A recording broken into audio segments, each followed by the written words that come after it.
Jerome Powell is a smart guy that sucks at his job.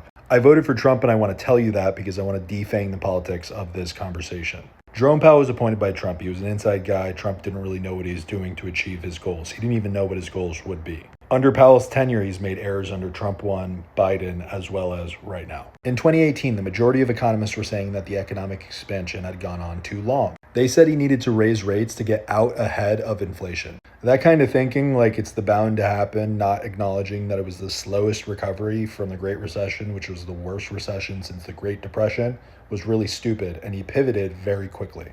This happened as soon as the repo market broke, and then you just shaved GDP for no reason because he reversed everything and actually printed more money than he otherwise would have needed to. I don't know if you remember, the market was down like 20% in a month then. It was crazy. Then COVID. The emergency response to COVID was overdone. That's easy to say in hindsight. What is pretty obvious to say at the time when asset prices were already at all-time highs before we even got out of 2020 summer was that the Fed didn't need to be accommodative anymore. Those emergency powers were abused. Then we heard for a full year and a half how transitory inflation was, and he was dead wrong on that. This had a very negative effect on Joe Biden. It was the reason why we had aggregate of the low 20% over his 4-year term on CPI. It allowed his party to really spend more money than they ever could have been able to. And that was the main reason, that and the border, why he lost the election. I understand he was basically incoherent. He was incoherent the entire time. He would have won against Trump if the economy was better, prices were lower, and the border was secure. Going into the election, he emergency cut 50 basis points. I'm going to stay away from saying that's political because 9 months later, he had the same numbers. In fact, inflation was lower and jobs were looking worse. July 2025, he decided not to cut. There's no consistency there. His reasoning for the prior 3 months was that tariffs were going to be inflationary. He said that he had no data. He had no idea what was going to happen. Never mind the fact that there's 150 years of data on tariffs. He decided to say that we have no idea how this is going to play out. He referenced UMich and all these economists that said we were going to get 4 or 5% inflation. On the short term in CPI, it is easy to argue that there are increased prices because of tariffs. Inflation is a medium to long run issue that is determined by monetary supply growth. So he was dead wrong on theory there, and only in September, when it is so clear that we're not going to get 4 to 5% inflation, and the job market is deteriorating worse than it otherwise should have, and I do not think the statistics show how bad the job market is and has been for young people for a long time.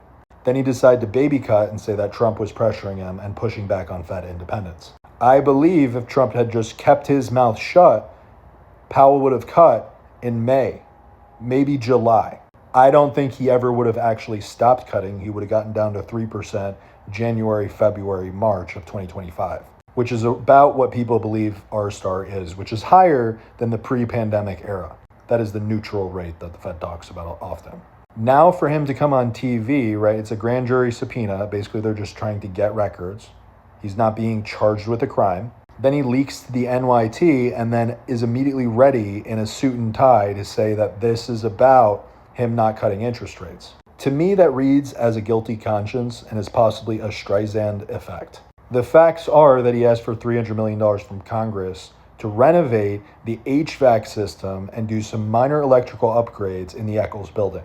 Then all of a sudden it becomes mold abatement, and then he's digging 3 floors down next to the Potomac River, spending $2.5 billion on a building that is not that large. At most, it's 625,000 square feet. Per square foot, this building is more expensive than any max security building ever built or any office building ever built. And that's adjusting for inflation. The World Trade Center, One World Trade, the new World Trade Center, is 1/3 the price adjusting for inflation. The Apple building that is curved glass that was made by robots was half the price. And what he's done is dip into the Federal Reserve's coffers as they operate like a hedge fund and just be like, well, we got the funds. That is taxpayer funds, bud. And that is not allocated to your building project. There is merit on this subpoena, in my opinion, even if it's a bad idea for Trump to issue it.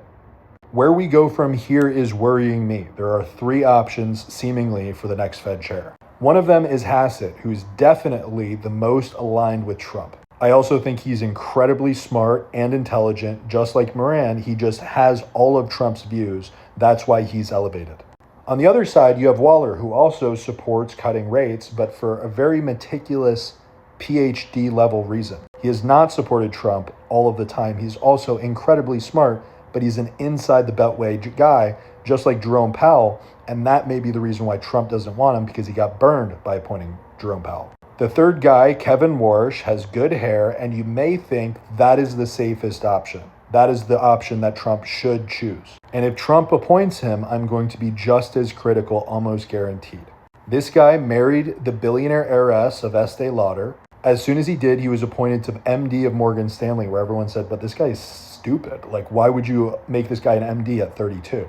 The reason? Because he married a billionaire. He was called all form, no substance when he was at Morgan Stanley. They said he had no quantitative skill, which is required for a Federal Reserve position. Then he went over to the Bush admin. Why? Because the Lauders are wealthy donors to the Republican Party.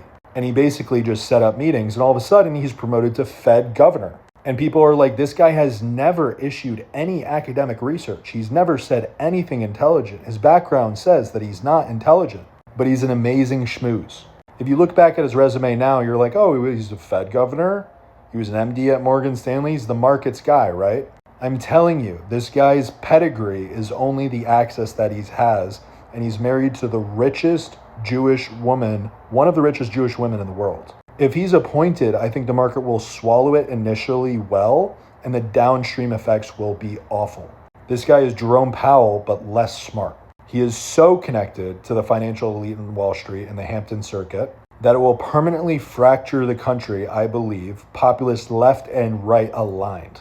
So we are sitting in a situation where we have an extremely tough problem at the Federal Reserve. I think what Jerome Powell has done has damaged the institution significantly. Despite what all the talking heads will say about how great he is and how he's this pinnacle of independence, the Fed is never independent, it's always a political organization.